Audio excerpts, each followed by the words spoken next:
Beliau ini adalah salah satu grand finalis Indonesian Got Talent.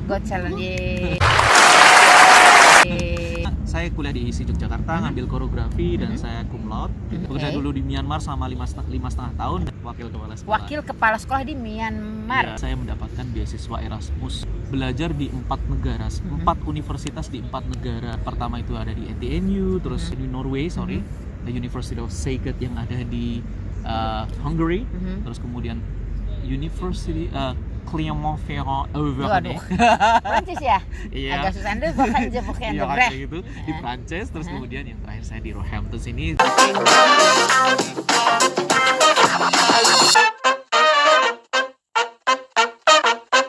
Halo, assalamualaikum, jumpa lagi di channel YouTube Rosi Meilani. Hari ini kita lagi ada di London. Kelihatan nggak Inggrisnya?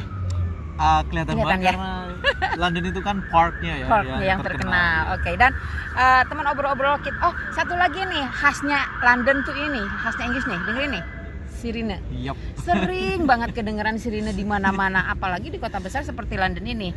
Anyway, hari ini kita mau ngobrol-ngobrol santai dengan Mas Joko. Mas Joko ini siapa? Silakan memperkenalkan diri. Halo, nama saya Joko Sudibyo, saya dari Jogja.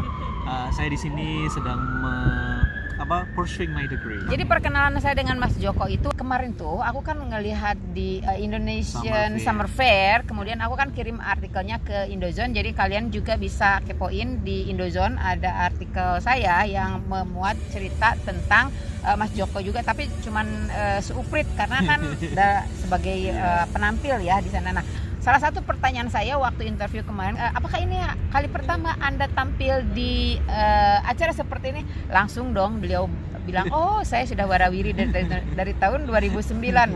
Aku bilang. Jadi so far sudah berapa negara Anda menari? Di negara mana saja dan sudah berapa negara? Dari tahun 2009, right?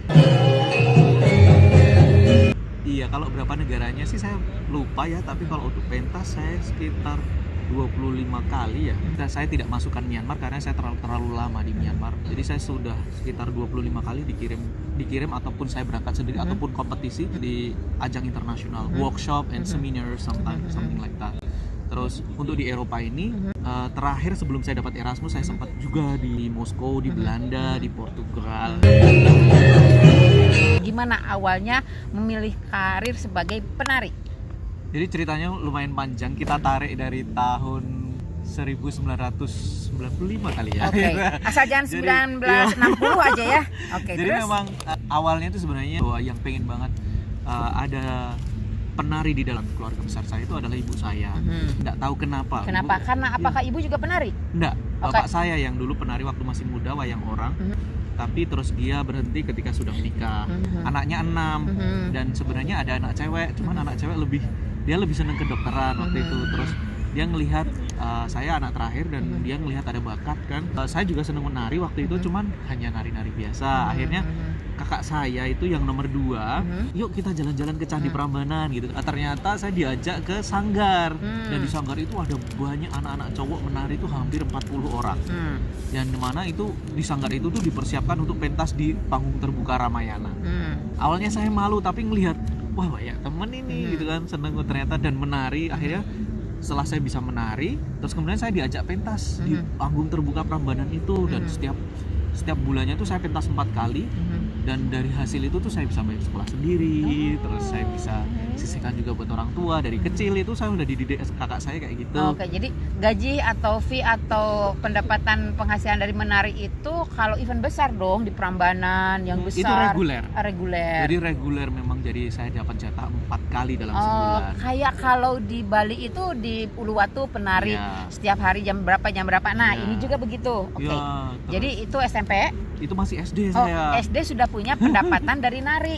Nah, mungkin itu awalnya jadi motivasi. Iya, nah, terus? Dan kakak saya memang selalu menekankan sama saya bahwa hobi kamu bisa menjadi profesimu gitu. Terus akhirnya saya mencoba untuk mendalami itu. SMP itu saya bingung waktu itu. Wah, mana ini nih? mau kemana ini kan? Sudah guru saya ingat banget namanya Bu Suharti, guru tari juga, guru seni pokoknya dia sama nyanyi gitu. Terus dia bilang, Joko kalau kamu pengen meneruskan skill kamu gitu, kamu daftar SMKI aja. Terus SMKI itu apa? Itu sekolah menari ada itu. Kemudian mulai belajar yang namanya Classical Dance of Yogyakarta. Nah, Classical Dance of Yogyakarta. Ya. Nah, kalau di bahasa Indonesia kan menari klasik Jawa. Bukan, Bukan. tarik klasik kayak tarik klasik. Yogyakarta. Jadi ini adalah sebuah hasil dari karya manusia yang ada di Indonesia, or we can call intangible cultural heritage yang ada di Jogja, dan ini sudah menjadi klasik. Kenapa kok bisa jadi klasik? Karena dia sudah mengalami masa yang lama, akhirnya dia mengendap seperti kristal, ya kan, dan memiliki aturan-aturan yang ketat. Iya, sampai kalau mau merubah itu susah, dan terjadi perubahannya lama. Gitu. Sehingga untuk mempelajari tari ini tuh lama sekali. Seperti apa itu? Salah satunya jenis tariannya? Salah satunya kalau Anda tahu kayak bedoyo. Bedoyo yang lama, iya, yang lemah, sejam, 3 lembut. jam. Nah, biasanya kalau putri keraton mau menikah kan suka harus bisa menari bedoyo. Ya. Nah, itu ada pakemnya ya? Ya, sebenarnya perlu diketahui juga bahwa menari tari klasik gaya Yogyakarta pada awalnya bukan untuk entertainment. Jadi lebih ditekankan untuk bagaimana membentuk manusia itu sendiri, membentuk manusia keraton itu sendiri. Gitu. Jadi bagaimana mereka itu dibentuk sesuai dengan tatanan. Makanya standar kesopanan seorang putri keraton, putra atau kan prince keraton itu standarnya ada di tari, karena dulu kalau nggak bisa menari mana mungkin bisa dapat jabatan. Gitu. Jadi salah satu syarat untuk menjadi bagian dari anggota kerajaan tuh harus bisa menari, entah laki atau perempuan. Dan di dalam tari klasik gaya Yogyakarta itu sendiri ilmu pemerintahan ada, ilmu macam-macam ada, dari sastra. gerakan. Iya. Kalau kita kan orang awam, apa sih kok nari gitu aja, bisa dicontohkan gerakan apa, menunjukkan apa? Bisa? Itu ada namanya tari maknawi, atau ada gerak maknawi kayak contohnya. Kalau di Jogja tuh kan ada gini ya? Iya. Set, nah itu tuh kayak melihat. Gitu ada artinya? Iya, ada. Seperti ini. Ini kayak mendengarkan, ukal tawing namanya. Aku pikir kalau gini merias, ternyata gerak setiap every single movement itu ada artinya. Iya.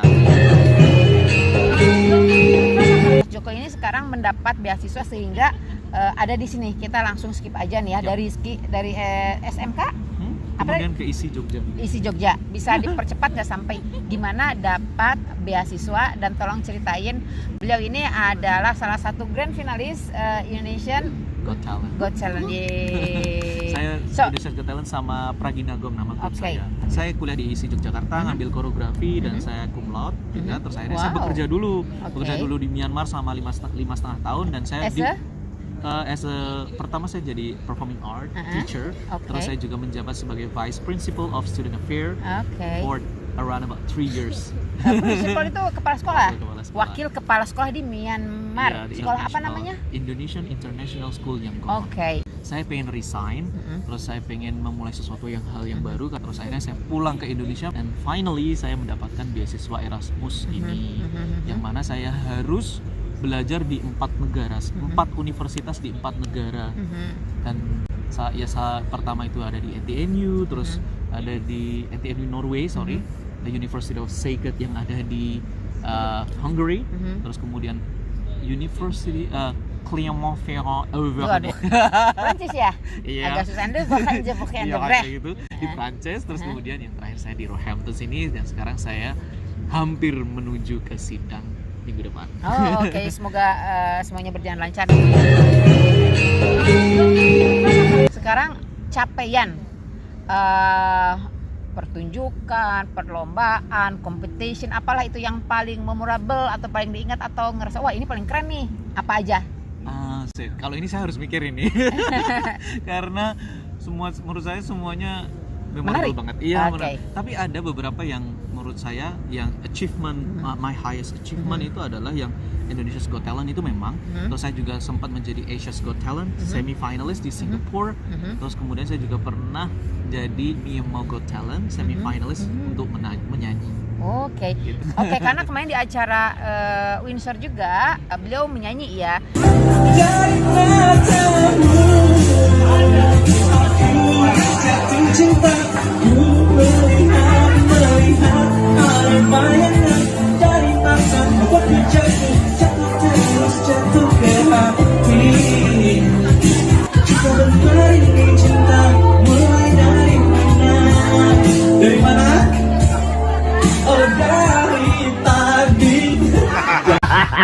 Nah, kalau kemampuan menyanyi dari mana? Dari mana?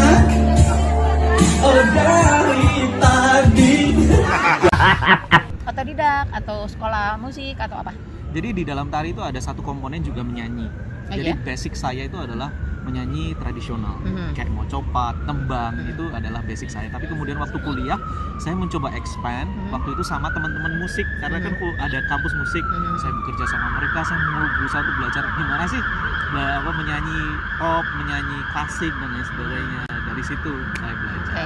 Nah, kalau misalnya banyak orang tua yang kalau anaknya suka menari, ya seperti saya orang awam juga suka, maaf nih ya, jangan tersinggung, suka mikir, emang bisa hidup dari nari? Saya sampai di sini sekarang, dan saya sejak kecil saya sudah bisa membagi gaji saya, baik untuk orang tua, untuk saudara-saudara saya, dan sampai sekarang pun saya dapat beasiswa, saya bisa membagi itu untuk mereka. Jadi kembali lagi pada tujuan utama. Saya selalu percaya ketika kita memiliki tujuan yang baik, maka Tuhan, Allah sendiri akan membuka jalan itu. Itu saya tanamkan di dalam diri saya untuk pasti bisa untuk hobi itu menjadi profesi itu bisa tergantung bagaimana kita mencari celah. Nah, kalau saya mencari celahnya yaitu saya harus berbisnis dengan tari, gitu. Dan saya nggak bisa ngikutin orang. Itu intinya. Saya nggak suka ngikutin orang dan saya akan mencari jalan sendiri untuk mencari rezeki saya sendiri juga. Sebetulnya kalau menari profesional gini nanti ya kalau udah finish studi kan bisa jadi guru tari, punya sanggar tari atau ngajar di uni. But that's only the narrow mind of some people that think nari itu adalah nanti jadi guru tari, padahal ada banyak sekali yang bisa kita kerjakan. Nah, itu pertanyaan orang awam nih kayak saya. Contoh adalah menjadi konseptor. Oh iya. Ya, itu kalau kita menjadi pelaku saja, ya kita tahu kalau kita jadi pekerja berapa sih gaji kita. Jadi tapi kalau kita menjadi konseptor itu akan beda. Ya karena kan sekarang Indonesia itu kan lagi berkembang. Betul. Contoh Net TV sendiri kan. Net TV terus entertainment industry seperti Indosiar itu kan membutuhkan orang yang bisa mengkonsep dan itu yang mahal. Nah, kalau dia sudah memiliki ilmu pertunjukan, jadi yang dipelajari dari sekolah sampai dapat beasiswa ke luar negeri, tari itu nggak hanya praktik tari, tapi lebih behind of that, belajar apa tadi? Iya, belajar tentang manajemen. Itu dan manajemen itu tidak sebatas pertunjukan. Contoh aja bagaimana kita manajemen, bagaimana maksudnya bisnis bagaimana kita kan nggak semua penari bisa menari. Tapi penari itu bisa juga menulis. Kenapa tidak membuat buku? Karena buku ini juga ternyata kalau kita bisa menulis dalam bahasa Inggris lakunya minta ampun. Apalagi yang rare gini kan. Oh ya, aku balik lagi ke seni pertunjukan. Jadi every single station TV itu kalau ada event apa itu behind satu pertunjukan yang cuma sejam setengah atau acara TV apa, terus apalagi yang regular acara apa, itu behind the scene itu ada orang-orang konseptor yang salah satunya mungkin orang-orang seperti Mas Joko ini ya.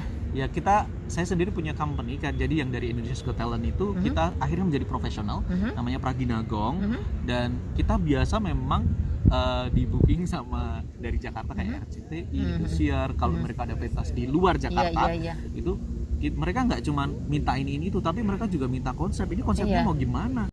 Kayak dulu kita pernah jadi udah satu paket, kita mau bikin acara, dananya sekian, budgetnya sekian, tolong aturkan siapa yang main, tarinya seperti apa, dan itu durasi memang seperti harus apa. Harus nggak cuman mereka menerima, tapi harus tarung konsep. Itulah yang tidak semua seniman bisa. Nah, buat para ibu-ibu yang pemikirannya jadul atau ya seperti saya orang awam kan, belajar nari buat apa ya gitu kan, ternyata seperti itu, dan ini bau gelek lagi. Kecium nggak? Iya sih, cuman. Oke, ini sekarang kita di sini jam berapa ini? 9.17. Masih terang benderang dan haus. Tadi kita sebelumnya ini ke Pak Zukni dulu. Tadi Mas Joko udah ngebakso sama minum apa tadi? Es teh manis. Tapi karena beliaunya datang duluan, aku datangnya telat, jadi aku kopinya di take away aja untuk piknik di sini. Ini ngomong-ngomong kan dingin ya, jam 9 nih. Ini keren banget, dapat dari mana ini? Ini dari Dian Urep. Jadi dia adalah desainer boys dia katanya, Mbak Dian Urep, dan kemarin saya sempat bantu karya dia pentas di Prancis bulan Mei. Oh ya. Dan dia ini adalah salah satu desainer Indonesia yang sangat mencintai wastra. Dia campnya di Kediri, dan dia tuh zero waste, jadi karya-karya dia nggak bakalan buang secuil kain pun.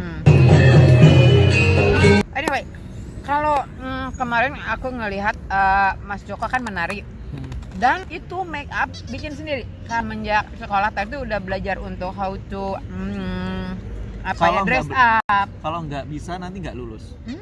Okay. Jadi memang itu salah satu. Nah, itu ada pakemnya nggak?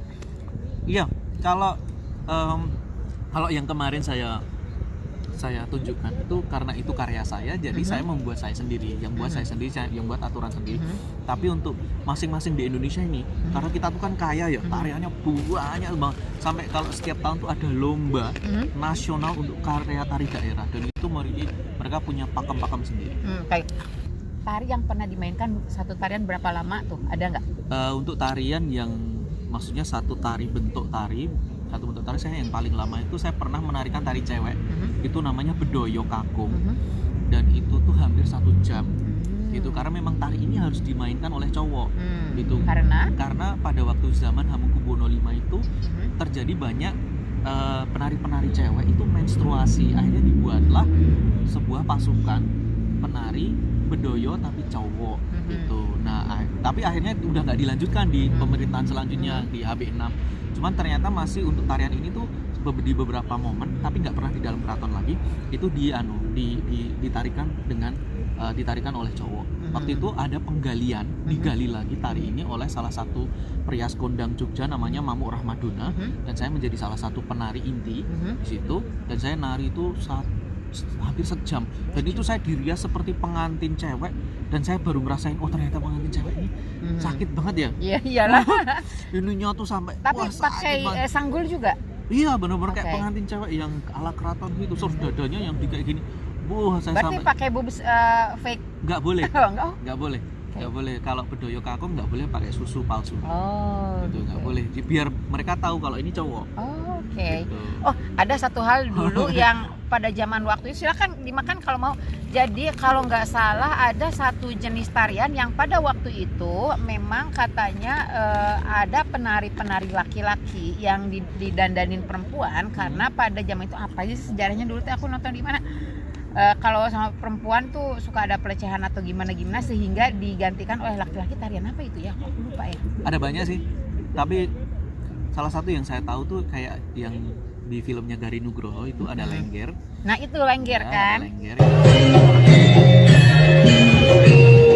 Ada nggak penari Indonesia yang menginspirasi atau yang dikagumi lah, penari yang dikagumi oleh Mas Joko? Kalau ini saya dari dulu tuh bingung kalau siapa inspirasi, karena banyak sekali inspirasi saya. Saya banyak inspirasi ya, kayak contohnya waktu saya masih kecil itu saya sangat terinspirasi sama yang namanya Retno Maruti. Itu salah satu maestro Indonesia namanya Retno Maruti. Saya tuh sampai kebayang-bayang kok orang bisa nari bagus banget kayak gini, kayak gitu. Kok sampai dia tuh bisa membius saya gitu loh, walaupun itu di TV. Dan akhirnya saya ketika saya balik ke Indonesia, saya pernah dijadiin penarinya dia. Gitu, itu salah satu, tapi masih banyak lagi kayak Miroto. Miroto itu yang kontemporer. Kalau yang luar negeri itu seperti Marta Graham itu. Nah, beberapa tahun yang lalu Gari Nugroho pernah bikin satu film bisu di London live. Jadi Gari Nugroho bikin satu film tapi bisu, lebih ke banyak gerakan tari. Sedangkan musiknya live di panggung itu di London, itu tempatnya di aku kok lupa, nanti videonya kalian bisa lihat di sini, pokoknya udah pernah tayang di Net TV. Jadi orang-orang menari, musiknya live. Tahu nggak film Gari Nugroho yang live? Saya seneng banget karena itu Miroto yang jadi Miroto itu adalah dosen wali saya, dan Eko PC itu saya pernah digembleng dia dulu waktu saya terpilih menjadi koreografer muda untuk Festival Kesenian Indonesia. Eko itu yang di Amerika itu bukan? Iya, yang penarinya Madonna. Ya, penarinya Madonna. Dan kalau nggak salah kemarin Mas Eko ini jadi koreografer di Perancis waktu Anggun Sesasmi nyanyi di street itu kan. Jadi kemarin itu juga waktu itu kan itu habis saya bantu Mbak Dian Urip yang ini. Terus kemudian saya dihubungi salah satu panitianya. Itu namanya Mbak Kadek Puspasari, dia penari handal Indonesia juga. Dia minta saya, kamu stay di sini untuk bantu Eko APC. Gimana? Saya nggak bisa, saya harus tesis dulu. Saya sebenarnya pengen banget bantu itu, karena kan kesempatan yang bagus kan. Tapi saya harus prioritaskan pendidikan saya juga, gitu. Jadi jangan terus petas-petas terus, tapi gelar ini juga butuh. Ini ngomong-ngomong udah berapa menit kita? Kurang tahu, ini kayaknya di Nggak situ kelihatan. 28. Ada yang mau disampaikan nggak buat para anak muda atau orang tua yang nggak open minded, yang anaknya punya hobi nari, untuk menyalurkan lebih fokus lagi sekolahnya kemana, bahwa masa depan sebagai penari itu luas juga, tergantung kreativitas kita. Jadi jangan mentok jadi penari, oh jadi guru tari, punya sanggar tari, tapi lebih dari itu. Ada yang mau disampaikan? Iya sih, pasti gini, kita harus melihat bahwa beberapa tahun ke depan pasti perubahan di negara kita itu adalah banyak sekali, karena saya melihat banyak sekali pelajar yang di luar Indonesia yang akan kembali ke negaranya. Maka job opportunity itu akan banyak sekali. Salah satunya adalah seniman. Dan seniman di masa depan ini nggak cuma hanya menari, tidak hanya melukis, tapi akan ada banyak cabang-cabangnya di sana yang bisa menghasilkan uang. Jadi untuk para adik-adik sekalian yang ingin fokus menjadi seniman, fokuslah, tapi tolong dipasang mindsetnya, gimana caranya seniman ini bisa menghidupi seniman yang lain. Itu yang paling penting. Jadi bukan hanya untuk dirinya sendiri, tapi di masa depan bisa untuk menghidupi orang lain, bisa bermanfaat untuk orang lain, dan yang pasti kita bisa menjadi kebanggaan Indonesia. Nah itu ya, salah satunya bisa punya IO, punya konseptor acara, karena TV semakin banyak acara juga. Jangankan itu kayak di YouTube, di mana kan banyak konseptor. Oke. Gerakan TikTok itu kalau buat kita yang kaku pasti lama, tapi kalau TikTok tari yang penari profesional pasti jauh lebih pintar. Punya TikTok nari-nari? Saya nggak punya, cuman. Kenapa? Oh ya, satu lagi yang harus saya sampaikan masalah TikTok itu. Jadi penari itu Mbak, itu kelihatan. Dia baru belajar sehari, 2 hari, 3 hari itu kelihatan. Oh gitu. Iya. Apalagi ada yang namanya level tertinggi itu namanya taksu. Jadi kadang orang lihat, kok ini bisa bagus banget ya. Padahal kalau nggak dandan tuh biasa kayak orang biasa, kayak tukang sapu atau dari apanya, dari movementnya, dari gerakannya. Ya, tapi ketika pas dia menari gitu, kelihatan, wah, kayak dulu saya ngeliat Mimi Rasinah ya, itu ketika pas dibuka topengnya, saya kaget pas waktu nari topeng Cirebon itu, saya sampai, ini kok bisa kuat banget kan waktu itu. Tapi ternyata ketika dibuka topengnya, ya Tuhan, dia sudah tua sekali. Benar-benar sudah tua. Oh ya, buat pemirsa channel YouTube Rosi Meila nih, di video ini, di channel YouTube ini juga ada tari topeng yang gerakannya gesit banget dan bagus banget. Tapi itu sudah tua juga. Siapa ya, dokter siapa, dia punya gelar doktor? Nah, seperti itu. Nah, itu kan ada taksu. Nah, untuk bisa mendapatkan taksu ini prosesnya lama. Taksu tuh it's like inner beauty. Inner beauty, oke. Jadi itu tuh nggak bisa dibohongi. Oke. Sebelum ditutup, jangan lupa untuk like, comment, share, subscribe, dan tekan tombol loncengnya, karena saya mau ngobrol lagi dengan para diaspora Indonesia di luar negeri. Jadi ya, sekian dulu karena kita udah setengah jam dan semakin gelap. Terima kasih ya Mas saya juga Joko, terima kasih. sudah Dan sharing. satu lagi saya mohon maaf kalau ada salah kata. Oke. Tolong dimaafkan kalau ada yang nggak berkenan. Ya, demikian dulu ya. Jangan lupa untuk terus pantengin ya channel YouTube Rosi Meila nih, karena saya akan ngobrol lagi dengan para diaspora Indonesia di Inggris ataupun di luar negeri, ataupun para student yang sekolah di sini. Jadi kalian bisa kepoin juga di channel ini, lihat di playlistnya obrolan saya dengan para diaspora, obrolan saya dengan para mahasiswa di London, di Inggris, dan sebagainya. Makasih ya. Kita mau langsung ciao. Jangan lupa untuk like, comment, share, subscribe, dan tekan tombol loncengnya. Bye. Assalamualaikum. Waalaikumsalam.